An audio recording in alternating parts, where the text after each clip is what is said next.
tidak percaya, bahkan menyebutkannya bid'ah ya.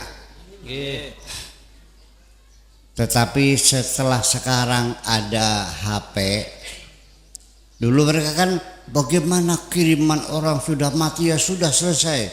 Idza mata ibnu Adam in qata'a amaluhu, udah tinggal menerima amalan saja. Kalau baik dapat pahala, kalau jahat dapat siksa. Nggak ada sampai doa. Ternyata dengan adanya HP sekarang terjawablah apa yang kata mereka. Mempertanyakan yang ngirim siapa, pakai posnya apa. Sekarang saya kirim uang kepada bapak, prepet nyampe nggak uangnya? Yang antar siapa? Dia antar lagi gelombang, ada kabelnya nggak? Udah paham? Itu. Jadi artinya bahwa dengan teknologi ini terjawab semua pertanyaan-pertanyaan orang yang dulunya ragu-ragu. Bapak-bapak dan ibu sekalian, mereka yang kita doakan itu tidak dalam keadaan yang sama, memang betul, tergantung kepada amal perbuatannya. Bagi mereka yang banyak dosanya, kita doakan mudah-mudahan diampuni oleh Allah. Amin. Mereka yang sekarang sedang lagi susah barangkali, mudah-mudahan diberi kesenangan oleh Allah. Amin. Dan mereka yang telah berbuat baik, mudah-mudahan dilipat gandakan kebaikannya. Amin. Itu semuanya kita doakan, tetapi tetap amal-amal mereka itu yang menentukan mereka sendiri. Kita di dunia usaha bekerja siang malam bisa bikin rumah, ternyata rumah tidak dibawa pulang, betul? Betul. Kita punya istri cantik jelita, kalau kita mati dibawa pulang nggak? Dikawin sama orang lain lagi, betul nggak? Kita bikin rumah belum jadi sudah mati, yang menikmati suaminya yang baru, betul nggak? Yang kita bawa pulang adalah amal kita sendiri. Nah, di sini nanti mereka para sesepuh saudara-saudara kita sudah meninggal tadi tidak dalam keadaan yang sama, bermacam-macam tergantung amal perbuatannya. Kalau mereka itu pulangnya tidak membawa iman dan Islam, mungkin sekarang lagi dipukuli oleh malaikat. Ya Pak ya. Tetapi ada pula orang yang sekarang memang di sini sudah tidak ada, tapi di kuburannya juga sudah tidak ada. Kenapa? Karena mereka sudah langsung dibawa ke surga oleh Allah. Kenapa? Karena waktu mati tidak ada dosa-dosanya. Yang ada hanya iman, ada ihsan, ada amal-amal yang soleh, kejahatannya tidak ada. Hutang sudah lunas semua. Tidak pernah menyakiti hati orang, tidak pernah berbohong kepada orang, sholatnya nggak pernah tinggal, puasanya nggak pernah batal, ya kan begitu? Malaikat melihat mayat yang tidak ada dosanya ini, untuk apa nunggu dihisab sampai akhirat, masih lama. Ya sudah, ini pasti lulus. Kalau pasti lulus ya sudah, nggak usah nunggu, langsung silakan masuk surga. Nah itu pendapat Ibnu Abbas, sahabat Nabi, yang mengatakan bahwa surga sekarang sudah berpenduduk, sudah ada isinya. Mudah-mudahan masyarakat kita yang sudah meninggal ada yang sudah di dalam surga. Amin. Amin. Kemudian Yang ketiga adalah orang-orang yang meninggal amal-amal kebaikannya banyak, tapi dosa-dosanya juga banyak. Sholat berjamaahnya rajin, tapi bertengkarnya juga rajin. Hajinya 5 kali, tapi kalau tetangganya utang 10 juta kembalinya 15, namanya ren.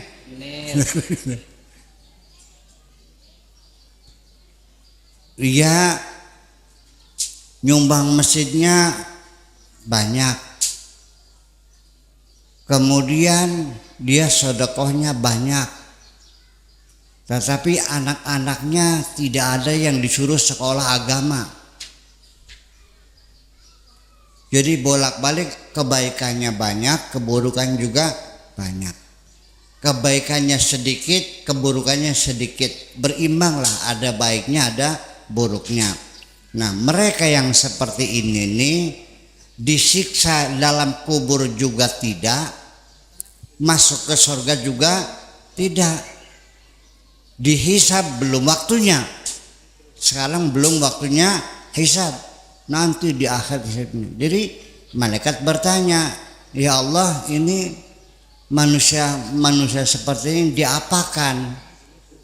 Kata Allah, pukul saja telinganya.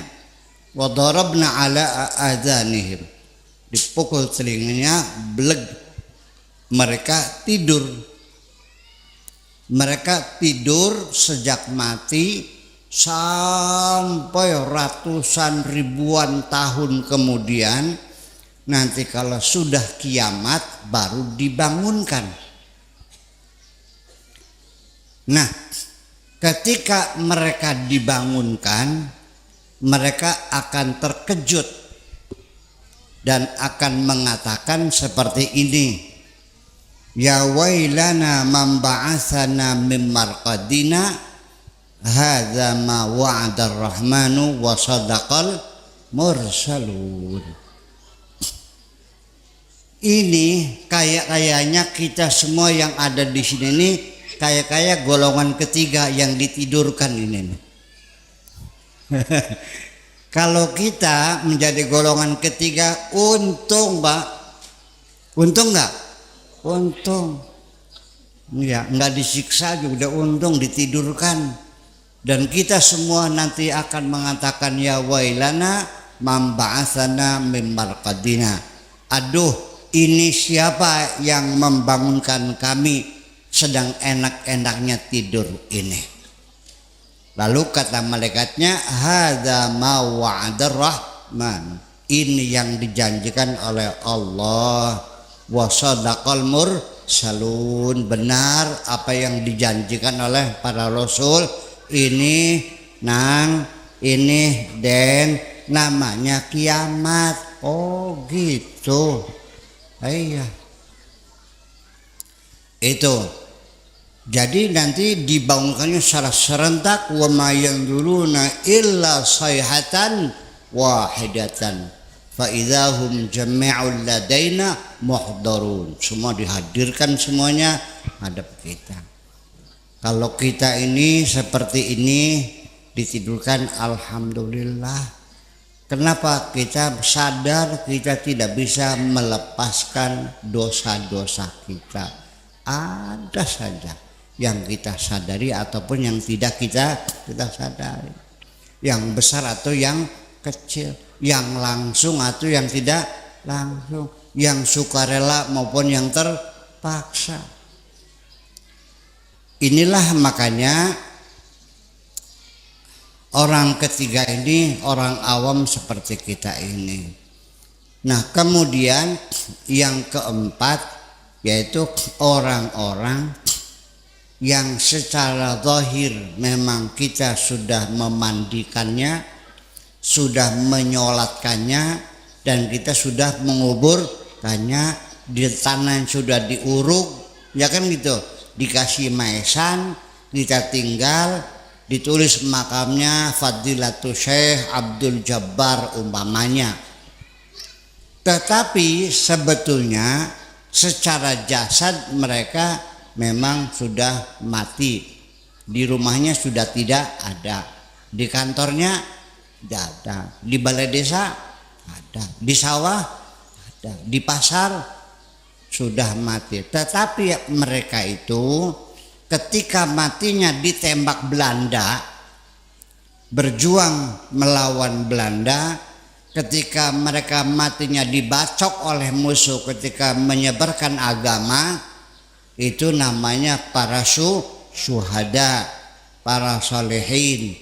Kata Allah, mereka itu, orang-orang itu, jangan kau kira mereka sudah mati, tetapi mereka itu masih hidup dan masih mendapatkan rizki dari Allah Subhanahu wa ta'ala. Wala tahsabanna alladhina qutilu fi sabilillahi amwata bal hum ahya'un 'inda rabbihim yurzaqun. Pernah dengar itu? Ayat itu, wala tahsabanna alladhina qutilu fi sabilillahi bal ahya'un 'inda rabbihim yurzaqun.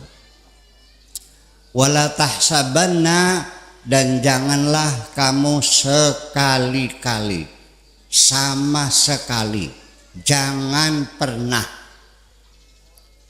Wala tahsabanna, namanya nunnya namanya nun taukid saqilah. La tahsab dikasih nun taukid saqilah, la tahsabanna. Nun taukid saqilah itu sama dengan dua nun. Jadi sini Allah bersungguh-sungguh mentaukidi, jangan sekali-kali, jangan berkali-kali kita menduga mereka alladzina qutilu, yang terbunuh, yang dibunuh fi sabilillahi, dalam membela agama Allah. Mereka siapa orang yang terbunuh membela agama Allah? Namanya apa? Syuhada. Bahasa sininya apa namanya? Pahlawan.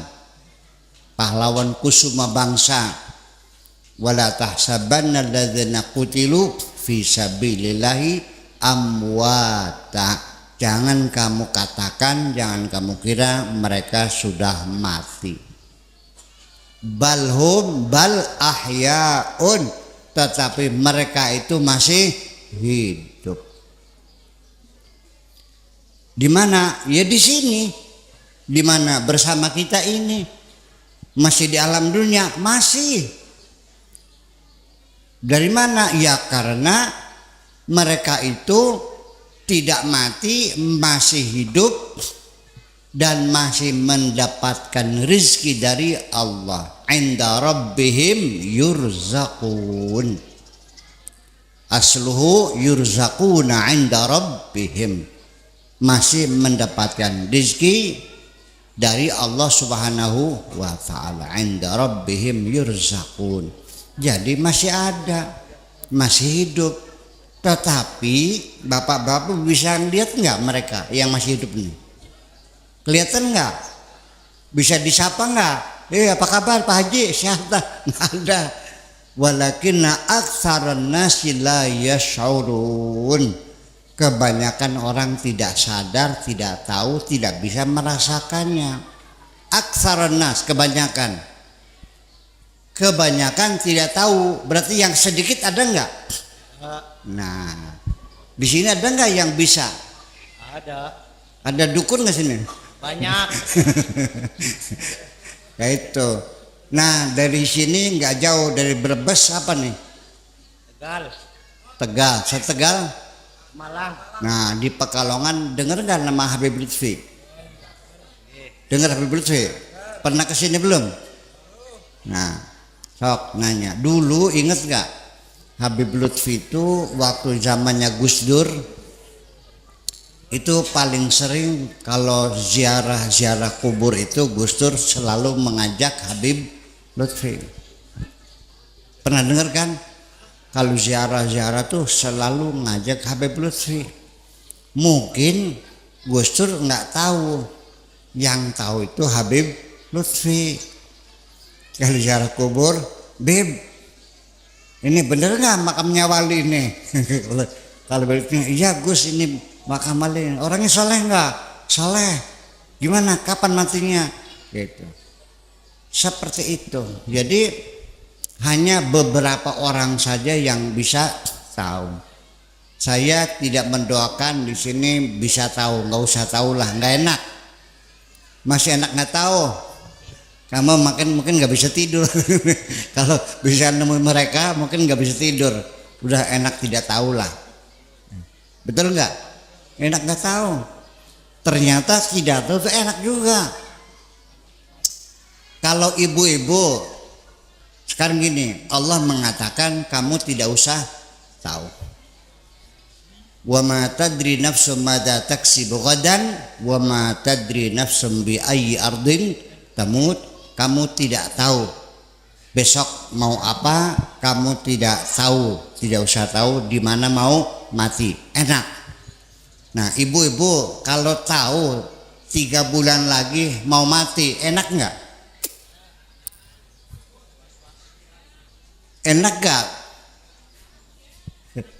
Enak. Siap-siap.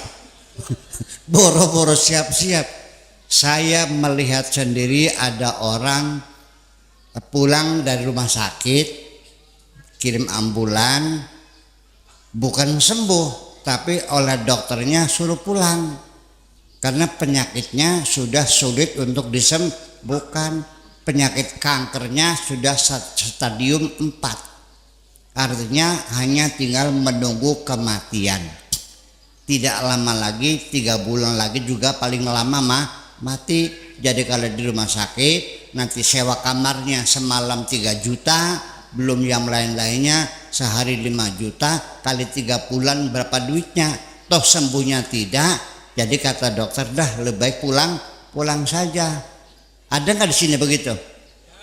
Apa? Ya. Lihat mukanya pucat, mukanya pucat nggak mukanya? Orang udah divonis mati, 3 bulan lagi mati, mukanya udah pucat. Rumahnya yang begitu bagus, orang yang tahu mati seneng gak kalau rumah bagus? Melihat istri yang cantik ada kemesraan nggak? Nggak ada. Ngitung duit enak nggak? Ngitung duit nggak enak, makan nggak enak, semuanya enggak lah. Ni jitok ini perandang perinting. Tahu jitok ini? Bulu romanya meremang-remang ketakutan. Jadi sebaiknya kita tidak usah tahu dan nggak usah kepengen tahu. Tetapi kalau Allah memberitahu, ya boleh-boleh saja. Itu haknya Allah. Wallahu yakhtassu bi rahmatihi may yasha.